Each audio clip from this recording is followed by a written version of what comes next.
रक्षा खडसेंच्या मुलीसोबत छेडछाड झालेली आहे। मुक्ताईनगर यात्रेत या छेडछाडीची घटना घडली आहे। मुक्ताईनगर पोलीस ठाण्यामध्ये रक्षा खडसेंचा आक्रमक पवित्रा पाहायला मिळाला। पोलीस ठाण्याच्या बाहेर मोठा जमाव जमलेला होता।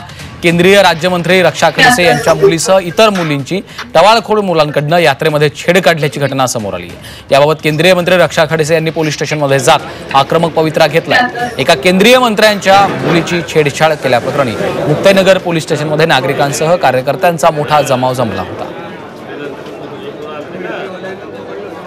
शेवटी मुलींचा आणि महिलांचा इथे विषय आहे। तो माझ्या जरी जवळचा असेल तरी त्याच्यावर ऍक्शन झाली पाहिजे, किंवा कोणाच्याही जवळचा असेल, कोणत्याही लोकप्रतिनिधीचा असेल तो जवळचा, त्याचा विचार न करता त्याने ज्याने गुन्हा नोंद केलेला आहे त्याच्यावर ऍक्शन झाली। शाळा सुटली की त्या शाळा सुटल्यानंतर हे गावगुंड त्या ठिकाणी मुलींची छेडखानी करतात। असे प्रकार वारंवार घडतात। पोलीस स्टेशनला या संदर्भात तक्रारी पण केल्या, तोंडी केल्या। पोलीस म्हणतात आमच्याकडे लेखी तक्रार द्या। आता शाळेमधल्या मुली लेखी तक्रार द्यायला घाबरतात, पण पोलीस बऱ्याचदा येतातही, पण पोलीस यंत्रणेचा धाक राहिला नाही आणि अवैध धंद्यांमध्ये बरेचसे पोलीस अडकलेले आहे। काही गोष्टी त्यामधल्याही आहे। काही गोष्टी या ठिकाणी गुंडांवर तक्रार केल्यानंतर कारवाई होत नाही, त्यामुळे काय करायचं तक्रार करून, अशी पण मानसिकता होते। वाटतं की या संपूर्ण प्रश्नाच्या संदर्भामध्ये राज्य सरकारने एक कठोर भूमिका घेतली पाहिजे।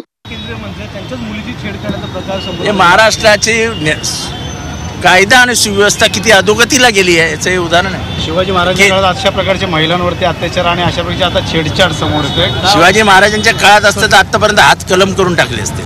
दुर्दैवाने त्याच्यामध्ये एका विशिष्ट पक्षाचे काही पदाधिकारी आहेत की ज्यांनी अतिशय वाईट अशा प्रकारचे काम केलेलं आहे। पोलिसांनी गुन्हा दाखल केलेला आहे, काहींना अटक केलेली आहे, इतरांना अटक केली जाईल। पण अशा प्रकारे छेडखानी करणं सार्वजनिक ठिकाणी, अशा प्रकारे त्यांना त्रास देणं हे अतिशय चुकीचं आहे आणि कुठल्याही परिस्थितीत अशा लोकांना त्या ठिकाणी माफी देता कामा नये, त्याच्यावर अतिशय कडक कारवाई होईल।